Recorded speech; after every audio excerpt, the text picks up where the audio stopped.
Berikutnya kita akan membahas bagaimana cara menghitung kuartil. Nah, kuartil ini ada 3, jadi kuartil 1, kuartil 2, dan kuartil 3.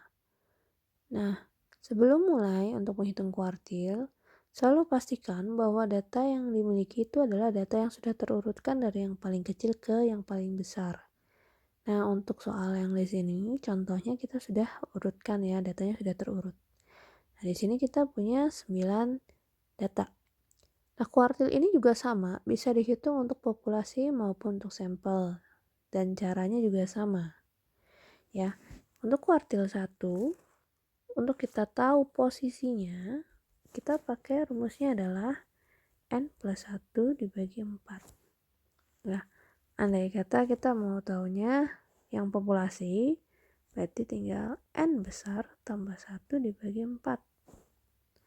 Nah, untuk kuartil yang kedua, rumusnya adalah N plus 1 bagi 2 untuk yang sampel. Untuk populasi tinggal N besar plus 1 bagi 2.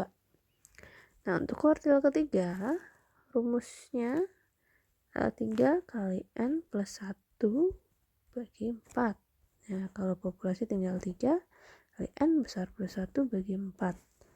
Nah, ini adalah rumus untuk mengetahui posisi kuartilnya.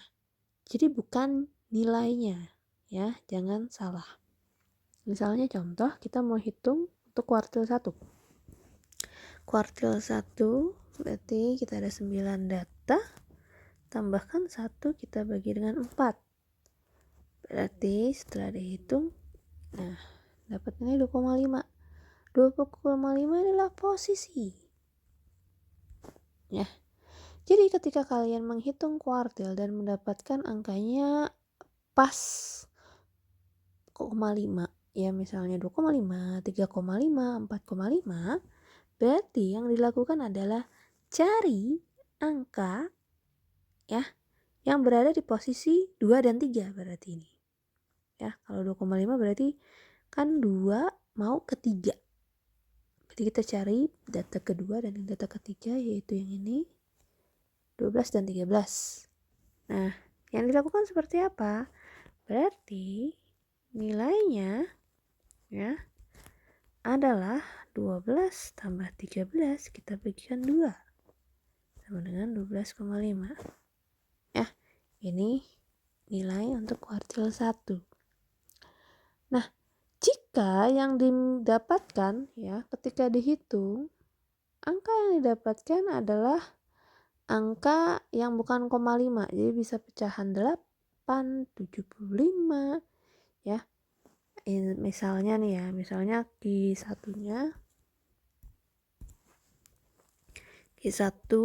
kita cari posisinya ya, kita cari pakai angka yang gampang aja deh. Misalnya 4 tambah 1 bagi 4.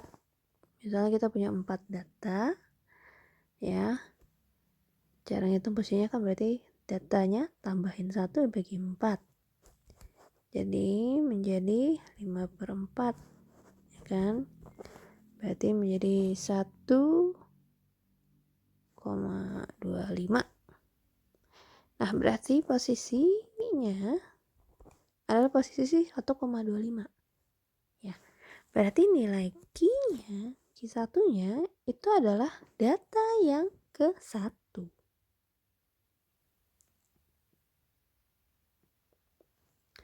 Ya, jadi menjadi nilainya adalah 11. Ya, kalau misalnya nanti posisinya ketika kita hitung misalnya adalah 1,75, berarti kita akan mencari data yang posisinya yang paling kita bulatkan ke atas. Ya, paling mendekati 1,75, yaitu posisi kedua. Jadi posisi kedua adalah data yang ini. Berarti nilainya menjadi 12. Ya. Jadi itu untuk perhitungan kuartil. Jadi hati-hati. Kita lanjutkan menghitung kuartil yang kedua.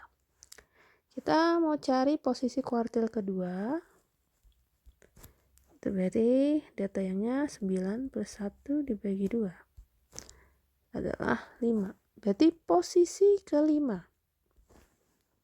Salah tulis posisi kelima.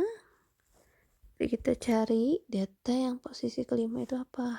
Oh, berarti yang ini.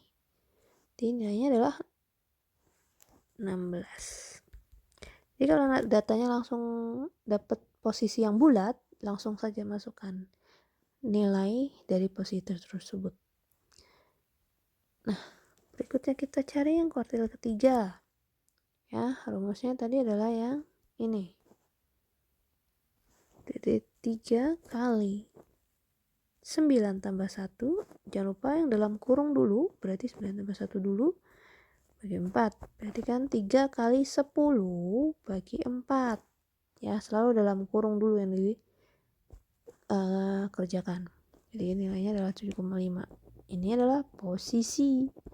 Karena kebetulan dia 0,5, ya berarti kita akan ambil data yang ada di posisi ke-8 dan ke-7. Ya.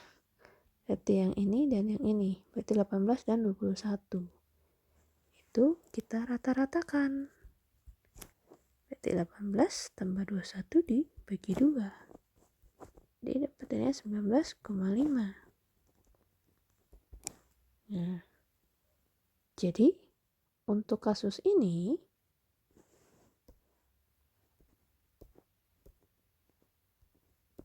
kuartil pertama kita nilainya adalah 12,5. Kuartil kedua nilainya adalah 16 dan kuartil ketiga adalah nilainya 19,5. Setelah kita bisa menghitung kuartil, kita bisa menghitung yang namanya interquartile range.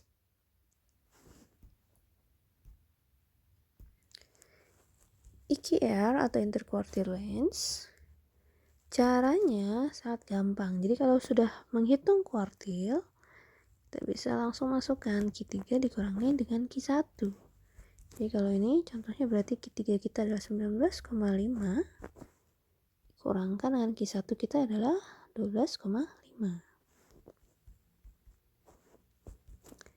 Jadi dapat kita punya interquartile range kita adalah 7. Ya. Yang dimasukkan ke dalam rumus ini adalah nilai ya, bukan posisi. Sekali lagi, hati-hati jangan sampai tertukar atau salah.